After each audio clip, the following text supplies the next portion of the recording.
හැමෝටම සුබ දවසක් කියලා ප්‍රාර්ථනා කරනවා. මගේ Travel TV with Supun YouTube නාලිකාවට ඔයගලන්ව සාදරයෙන් පිළිගන්නවා. අද මගේ ගමන පටන් ගන්නේ ගම්පහ දුම්රිස්ථානේ. ඔයගලන්ට මතක ඇති ගිය වීඩියෝ එකෙන් ගම්පහ දුම්රිස්ථානයේ ආශ්‍රිතව තියෙන සංචාරක ස්ථාන වලට ගියා. ඉතින් අද මම යන්නේ ගම්පහ ඉඳලා වියංගොඩ දුම්රිස්ථානෙට. කොළඹ කොටුවේ ඉඳලා කුරුණෑගල දක්වා යන දුම්රිස් සංචාරයේදී අපට හම්බෙන තවත් සංචාරක දුම්රිස්ථානයක් තමයි වියංගොඩ දුම්රිස්ථානය. අපි බලමු වියංගොඩ දුම්රිස්ථානයේ ඉඳලා අපිට නරඹන්න පුළුවන් සංචාරක ස්ථාන මොනවද කියලා.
වියංගොඩ දුම්රිස්ථානයේ ඉඳලා කිලෝමීටර් 2ක දුරින් පිහිටලා තියෙන දඩගමුව රජමහා විහාරයට තමයි අද මං ඉස්සෙල්ලාම යන්නේ. මම මෙතන ඉඳලා වීල් එකෙන් තමයි යන්නේ. රුපියල් 250ක් වගේ යනවා. ඕගලන්ට හීන්දෙනිය පට්ටිගොඩ දුම්රිස්ථානයට ගිහිල්ලා එතන ඉඳලා පයින් යන්නත් පුළුවන් මේ විහාරස්ථානට. වියංගොඩ දුම්රිස්ථානයේ ඉඳලා නිට්ටඹු පාරේ මීටර් 200ක් විතර ගියාම තුම්මන් හන්දියක් හම්බ වෙනවා. එතනින් දකුණට හැරිලා මේ දඩගමුව රජමහා විහාරයට යන්න පුළුවන්. අපි විහාරස්ථානට ගිහලා ඒ ටික කතා කරමු.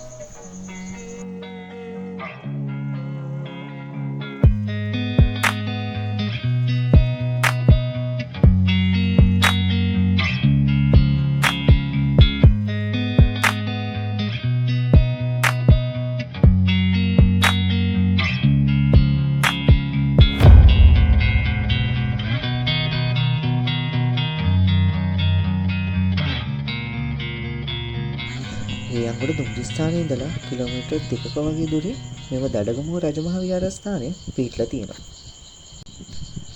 මෙම විහාරස්ථානය භාවනා මධ්‍යස්ථානයක් සහ විවිධ පාසලක් සහිත බෞද්ධ විහාරස්ථානයක්. මෙහි විශේෂ ලක්ෂණය වෙන්නේ වරදාගේ ලෙස හඳුන්වන ශාලාවක් වන අතර එය කුඩා ස්තූපයක් සහිත වහල සහිත ගොඩනැගිල්ලක්. වටදාගේ යන්නේ අදහස් කරන්නේ වටකුරු නිවස යන්නේ. කෙසේ වෙතත් මෙම පදය ආකෘතියට නොව ක්‍රියාකාරීත්වයට යොමු කරනවා. ඒ ස්තූපයක් වටා ඇති මෙවැනි ගොඩනැගිල්ලක් සඳහා වාස්තු විද්‍යාත්මක පදය චේතියගර වන අතර එය ස්තූප නිවාස ලෙස පරිවර්තනය වෙනවා. බොහෝ පුරාණ චේතියගරයන් වෘත්තාකාර ව්‍යුහයක් වන බැවින් වටදාගේ යන පදය පුරාණ පාලි යෙදුමට වඩා සිංහල භාෂාවෙන් බහුලව දක්නට ලැබෙනවා.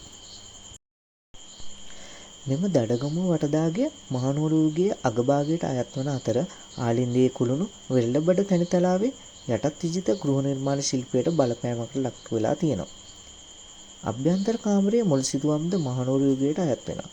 නමුත් ඒවා 19 වෙනි සියවසේ අගභාගයේ 20 වෙනි සියවසේ මුල් භාගයේදී ප්‍රතිසංස්කරණය කළා තියෙනවා.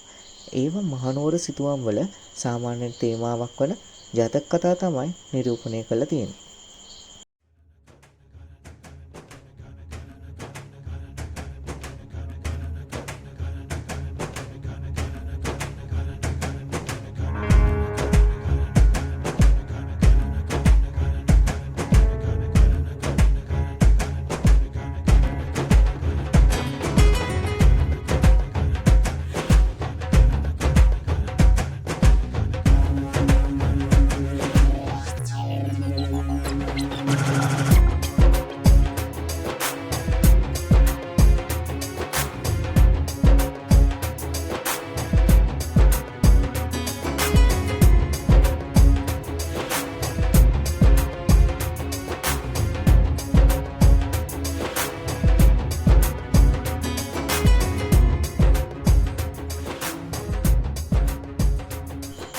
මෙම දඩගමුව විහාරස්ථානය ආරම්භ කරන ලද්දේ ශ්‍රී ලංකාවේ පළමු බෞද්ධ රජු දේවනම්පියතිස්ස රජුගේ සුමිත්ත නම් පළාත් ආණ්ඩුකාරයා විසින් බව කියනු ලැබෙනවා.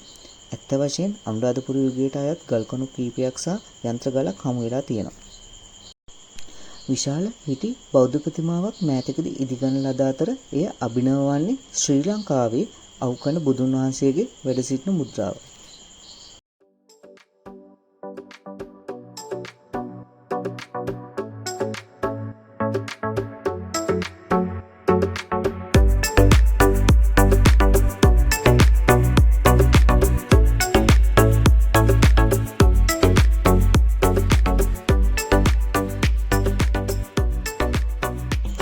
දඩගමුව විහාරස්ථානයේ සමුගත් පසු අපි ඊළඟට අපේ සංචාරක ස්ථානය වුණේ හොරගොල්ල නැෂනල් පාක් එකට.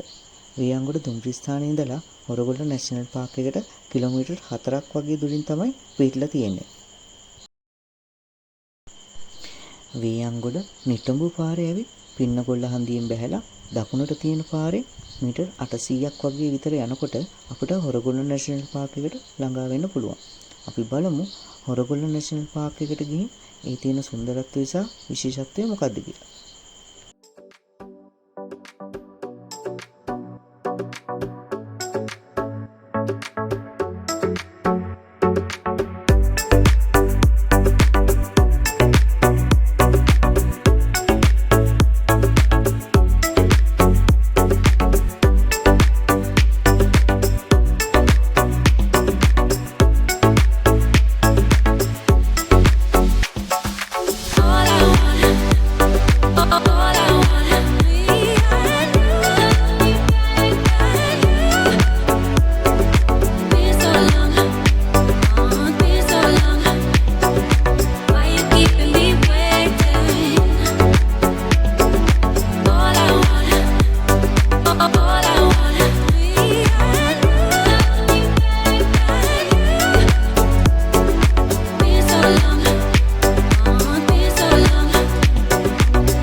රටේ නවතම ජාතික වනෝද්‍යානය වන හොරගොල්ල වනජීවී සංරක්ෂණ දෙපාර්තමේන්තුව යටතේ ඇති කුඩාම ජාතික වනෝද්‍යානයකි.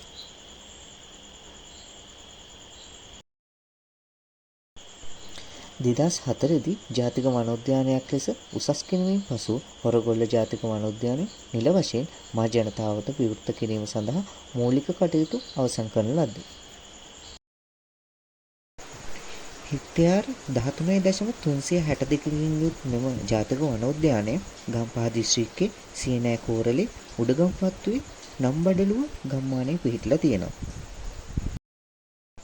1970 ගණන්වල මෙම ඉඩම රජයට අයත් වූ නමුත් 1973 ඔක්තෝබර් 5 වන දින වනජීවී අභය භූමියක් ලෙස ප්‍රකාශයට පත් කරන ලද්දේ වනජීවී හා වෘක්ෂලතා ආරක්ෂණ ආඥා පනත යටතේ ප්‍රදේශයේ පවතින පොහොසත් ජෛව විවිධත්වයට සැලකිල්ලට ගනිමින් එම ආඥා පනත යටතේම මෙම ස්වභාවික අභය භූමිය පසුව 2004 ජූලි 28 වන දින හොරගොල්ල ජාතක වනෝද්‍යානය ලෙස උසස් කරන ලද්දේ.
ජාතක වනෝද්‍යානය හියුමස් පස ව්‍යුහයක් සහිත පහත රට සදාහරිත වනාන්තරයක් වන අතර වසර පුරා උණුසුම් උෂ්ණත්වයක් පවතිනවා.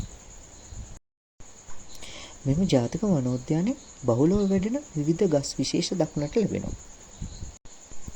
හොර, කැකුණ, ගොඩපර, දියපර, කිතුල්ලුක්, නදුන්, ඇටඹ, බෝ, රුක්, අන්කෙන්ද, මිල්ල, මූණමල්, දෙල්, ශාකයන් අතර විශේෂත්වයක් ගන්නවා. උද්‍යානය පුරා භූ දර්ශනය ආවරණය කරමින් විවිධ ශාක විශේෂ සහ තනකොළ දක්නට ලැබෙනවා. උද්‍යානයේ ඇති විවිධ ශාක වර්ග මෙම වාසස්ථානයේ කුරුල්ලන්, සතුන් සහ උරුගයන් අතර ආහාර සපයනවා. මෙහිදී ප්‍රමාණවත් ජල සම්පත්ද දක්නට ලැබෙනවා.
සදාහරිත වනාන්තරවල සාමාන්‍යයෙන් දක්නට ලැබෙන විශාල සත්ව විශේෂන්ද දක්නට ලැබෙනවා. දීවර බලලා, මීමුවන්, හිවලුන්, යෝධලේනුන් යනාදිය ඇතුළත් වෙනවා. පක්ෂීන් අතරට පැරකට්, කළු හිස සහිත බල්බුල්, බාබට් වැනි විශේෂන්ද ඇතුළත් වෙනවා. විවිධ පිඹුරන්, නාගයන් ඇතුළු උර්ග විශේෂ විශාල ප්‍රමාණයක් දක්නට ලැබෙනවා.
මම ආපු දවසේ නම් මට ටයිම් එකත් එක්ක සත්තු බලන්න නම් හම්බුන්නේ නැහැ. එනවනම් උදේ මෙන්න. උදේ 8 ඉඳලා හවස 4 වෙනකම් විවෘතව පවතිනවා. ටිකට් එක වෙන්නේ රුපියල් 47ක් වගේ පොඩි මුදලක්. ඒ කියන්නේ ඉතින් රුපියල් 50ක් වගේ යනවා.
අවසානයේ කියන්න තියෙන්නේ ඇවිත් බලන්න. හැබැයි ශාකවලට හානි වන අයුරින් වැඩ කරන්න එපා. සත්තුන්ට හිරිහැර කරන්න එපා. අපි ඊළඟට වියංගොඩ දුම්රිය ස්ථානයේ ඉඳලා ඊළඟ දුම්රිය ස්ථානයට යමු. කොහෙද යන්නේ කියලා ඊළඟ වීඩියෝ එකෙන් තමයි අපි කියන්නේ. එහෙනම් මාත් එක්ක රැඳී ඉන්න මේ travel TV with සුපෝ.